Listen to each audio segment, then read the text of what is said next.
नाज़रीन, आप देख रहे हैं मास्टर टीवी। मैं हूं अयाज मोरस और आज मेरे पास एक किताब है जिसका नाम है वफ़ाओं का तकाज़ा है। और ये है सियासी पार्टियों के इंतखाबी मंशूरों में अक़लीतों से किए गए वादे और उनके अहद। एक तहकीकी जायज़ा लिया गया है कि जो पाकिस्तान की सियासी जमातें हैं वो किस तरह से मजहबी अक़लीतों को जो अपने मंशूर हैं उसमें उनकी बेहतरी के लिए, फलाह के लिए और उनकी नुमाइंदगी के लिए उनके लिए वादे करते हैं और उस वादों में क्या कौन कौन से वादे किए जाते हैं और वो वादे कितने वफा हुए हैं, इसकी एक पूरी तफसील और तहकीकी रिपोर्ट जो है वो दारा बराए समाजी इंसाफ सेंटर फॉर सोशल जस्टिस ने शाया की है। बड़ी दिलचस्प जो है वो एक तहकीक है जो बड़े ही उम्दा तरीके से बयान करती है किस तरह से सियासी जमातें जो है वो अपने मंशूर में जो वादे करती हैं उसको एक सिस्टमेटिकली और नंबर्स के साथ, सिर्फ राय उस पर नहीं बल्कि फैक्ट्स एंड फिगर के साथ इसकी जो है वो उसमें बयान किया गया है। तो इस पर आपको इसका लबे लबाब और इसके हवाले से थोड़ा सा ब्रीफ करने के लिए हमारे साथ वंस अगेन पीटर जेकब साहब मौजूद हैं जो कि डायरेक्टर हैं इस अदारे के, और इस रिपोर्ट को कंपाइल करने में उनका बड़ा कंट्रीब्यूशन है। उनकी पूरी टीम ने इसको तैयार किया है और इसकी बहुत सारे जो अहम मौज़ूआत हैं वो स्क्रीन पर भी आप देख सकते हैं। Sir once again thank you so much. ये बड़ा अहम वक्त है और बड़ा इसकी टाइमलाइन जो है वो बड़ी अहम है क्योंकि इस वक्त मुल्क में सियासी जो सूरत हाल है और इलेक्शन का साल जो है 2023 करार दिया जा रहा है उसमें, क्योंकि अब जब नए इंतखाबात का ऐलान होगा, नए सियासी जमातें जो है वो नए मंशूर का ऐलान करेंगी और मुख्तलिफ वादे करेंगी, तो उसमें एक बड़ी ज़बरदस्त रिपोर्ट है। तो मैं चाहूँगा कि इसका पस मंज़र हमें थोड़ा सा बताइएगा। जी बहुत शुक्रिया। एक तो मैं शुरू में गुजारिश करूं कि आज के दिन जब हम ये बात कर रहे हैं तो अक़वाम मुत्तहिदा के मुख्तलिफ माहिरीन इंसानी हकूक़ के उनकी तरफ से जो मुरासला हुकूमत पाकिस्तान की तरफ भेजा गया है उसका उन्वान जबरी तब्दीली मज़हब है।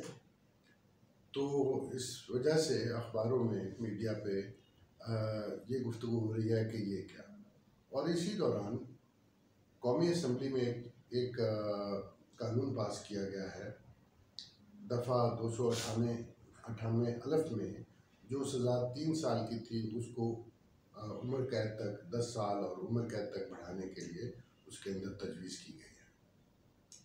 ये उन्हीं कवानीन का हिस्सा है जिसको हम तकफ़ीर के कानून कहते हैं, जिसकी वजह से गुज़श्ता 42 साल से बहस भी हुई, लेकिन उससे ज़्यादा वाक़यात रिपोर्ट हुए जो इंसानी हकूक़ से की पाबंदियों से। इसके इब्तदाई शिकार होने वाले लोग वो क्योंकि मजहबी अक़लियत से ताल्लुक़ रखते थे, इसलिए इस मसले का ताल्लुक़ मजहबी अक़लियतों से और मज़हब के नाजायज़ गलत बद इस्तेमाल से भी है। जहाँ तक पाकिस्तान की सियासत और उसके अंदर मंशूर पेश किए जाते हैं, उसमें मैं ये गुजारिश करूँ कि जिस बात का पहले इदराक नहीं था अब होने लगा है, और वो इदराक ये है कि पाकिस्तान में क्योंकि मज़हब के गिर्द सियासत इतनी ज़्यादा हुई हुई है, अब हालिया वक्तों में तो इसको मजहबी कार्ड कहते हैं कि मजहबी कार्ड इस्तेमाल किया जाता है, मजहबी टच भी कहा जाता है वो। तो अब पाकिस्तान में तमाम तर इस्लाहात का, चाहे वो अदालती इस्लाहात हैं चाहे वो कानूनी इस्लाहात हैं, उनका रास्ता बल्कि मरकज़ा वो इस सवाल पे मरकूज़ है कि मज़हब का क्या मकाम होगा हकीकी तौर पे या नुमाइशी तौर पे, और इस बात का कि मजहबी अक़लियतों के साथ जो रिश्ता है रियासत का और आम शहरी का वो क्या होगा। इसी वजह से ग़ालिबन ये जो गुज़श्ता इंतखाबात हैं, हमने 3 इंतखाबात के इंतखाबी मंशूरों का मुतालिया किया है और उससे बात ये सामने आई है कि मरकज़ी में कौमी धारे की जो जमातें हैं उन्होंने अपने मंशूरों में उन वादों की तादाद में इजाफ़ा किया है जो वो मजहबी अक़लियतों के साथ कर रही हैं। जिस जमात ने पहले 3 वादे किए थे 5 कर दिए, जिन्होंने 5 किए थे 8 कर दिए। हद ये है कि एक जमात पाकिस्तान मुस्लिम लीग नून, उन्होंने गुज़श्ता इंतखाबात में 10 वादे ऐसे किए जो मजहबी अक़लियतों से बराह रास्त ताल्लुक़ रखते थे। इससे ये पता चलता है कि अब मरकज़ी जमातें कुछ अहमियत देने लगी हैं इस बात को कि मजहबी अक़लियतों से ताल्लुक़ रखने वाला वोटर वो क्या सोचता है। हम ये भी इमेजिन करते हैं कि ये जो इंतखाबी मंशूर हैं वो हवा में मुअल्लक नहीं होते, इनके आगे पीछे कुछ ना कुछ काम हुआ होता है।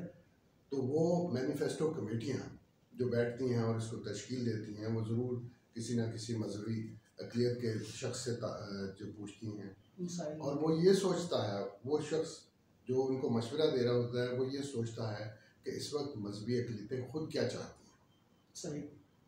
फितरी तौर पे हर जमात ये चाहती है कि वो इंतखाबात के ज़माने में ख़ास तौर पर ज़्यादा से ज़्यादा वोटर्स को और मजहबी अक़लियतों को ख़ास तौर पे, क्योंकि ये लोग जो हैं वो दिलचस्पी भी लेते हैं, एनमास यानी इकट्ठे होकर वोट भी डालते हैं और यहाँ पर गुफ्तगू होती रहती है, क्योंकि हकूक़ और उनके अपनी जो तहफ़्फ़ुज़ के सवालात हैं वो उससे जुड़े हुए हैं।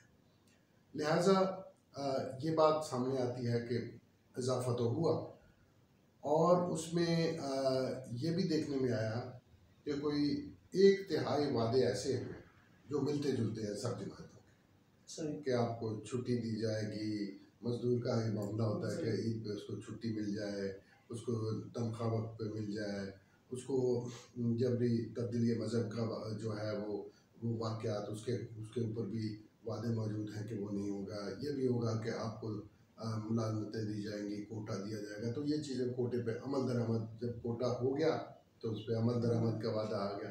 तो इस तरह के मुतालबात भी हैं जो यकसां हैं तमाम पार्टियों में। और फिर ये स्टडी ये सवाल करती है कि अगर कोई इत्तफाक़ राय मौजूद है अमली तौर पर, तो उस पर कानून साजी और अमल दरामद क्यों नहीं हो पाता। तो यहाँ पर ये फिर हमने देखा कि एक तो वादों का अपना जो है वज़न क्या है, या उसके अंदर संजीदगी और गहराई कितनी है। मिसाल के तौर पर ये स्टडी ये असेस करती है कि अगर किसी पार्टी ने ये वादा किया है कि मुलाज़िमों में कोटा दिया जाएगा और वो पहले ही हो चुका है, तो इसका मतलब है कि उसकी वाकफियत में नहीं है, उसके इल्म में नहीं है। और अगर वो कोई वादा कर देती है इस किस्म का कि इंसाफ मुहैया किया जाएगा, लेकिन ये नहीं बताती कि वो कौन सा इंसाफ, वो कैसे किया जाएगा, वो मुलाजमतें और रोज़गार कैसे दिए जाएँ, उसके लिए कोई बॉडी बनेगी या नहीं बनेगी। तो हम समझते हैं कि वो फिर मुतालबा जो है ना वो एक जगह पे आकर रुक जाता है, उसके अंदर वो गहराई नहीं है, वो तफ़हीम नहीं है जो कि किसी मसले के अंदर होनी चाहिए।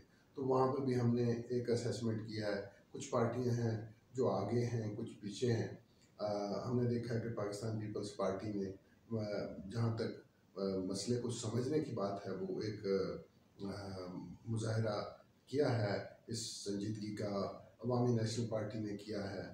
हमने देखा है कि ख़ास तौर पर वो जमातें जो मजहबी दीनी कहलाती हैं, यानी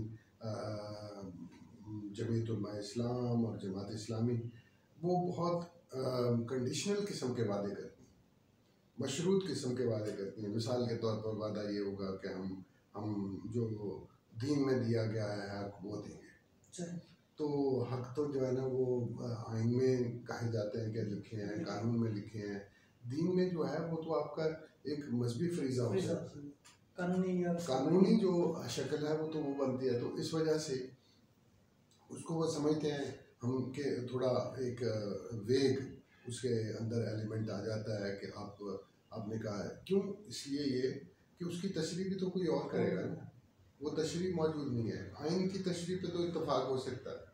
तो जो दीन अक्सरियत का दीन है, ज़्यादा से ज़्यादा अगर इत्तफाक राय हुआ तो वो अक्सरियत वालों का इत्तफाक राय होगा ना, वो अक़लियत का इत्तफाक राय।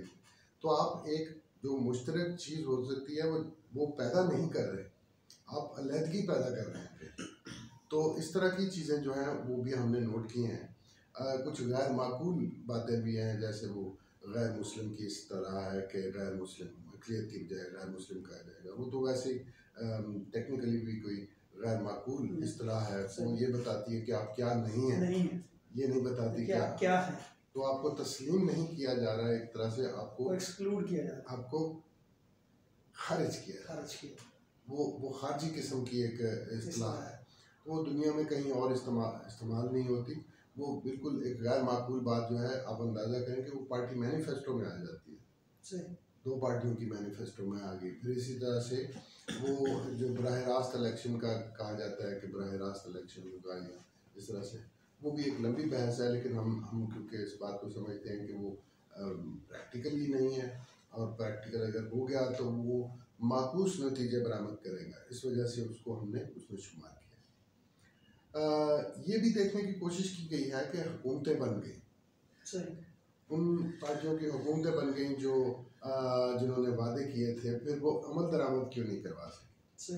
मिसाल के तौर पर एक जो अक़लीती कमीशन बराए इंसानी हकूक़ या कौमी कमीशन बराए अक़लीती हकूक़, वो बनाना था, उसका वादा किया 2-3 जमातों ने, पाकिस्तान पीपल्स पार्टी ने किया, पाकिस्तान मुस्लिम लीग ने किया, और फिर पाकिस्तान तहरीक इंसाफ ने किया।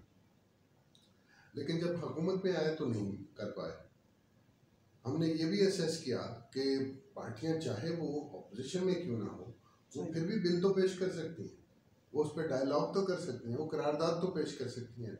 लेकिन वो जमातें जिन्होंने वादा किया और वो नहीं कर पाए, तो फिर हमने इन सारी जमातों का इस तरह से असेसमेंट किया, तो पता ये चला कि कोई भी जमात, बड़ी जमातें अपने किए हुए तीनों इंतखाबी अदवार के वादे वो पूरे नहीं कर पाए।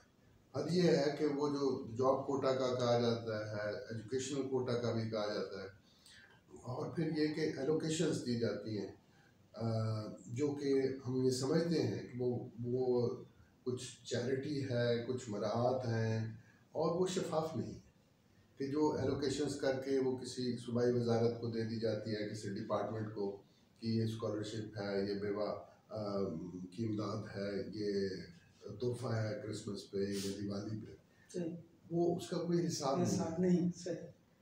तो इस वजह से भी हम समझते हैं कि इसके अंदर वो संजीदगी का मुजाहरा नहीं किया जाता, लिहाजा उसको हम अमल दरामद में शुमार नहीं कर सकते, क्योंकि वो ज़ाहिर कुछ है, उसके अगर अंदर जाएँ तो पता चलता है कि वो मुस्तहकीन जिन तक ये इमदाद पहुँचनी थी, वो यकीनी तौर पर नहीं पहुँच पाई, और अगर वो यकीनी तौर पर नहीं पहुँची, वो कुछ इबादत गाहों को चूना वूना करवाने और उसको दिखाने, खूबसूरत करने में सर्फ हो गई है, तो यकीनन वो काम है जो अपनी जगह पे होना चाहिए। लेकिन वो ज़रूरी नहीं है कि वो रियासत की जो वसाइल हैं और वो बड़े इस तरह से ख़र्च होने चाहिए कि वो उनका नतीजा वही बरामद हो, तरक्की की शक्ल में बरामद हो, वो एम्पावरमेंट की शक्ल में हो, वो होना चाहिए। वो हमने इस गैर संजीदगी का भी इसमें नोटिस लिया।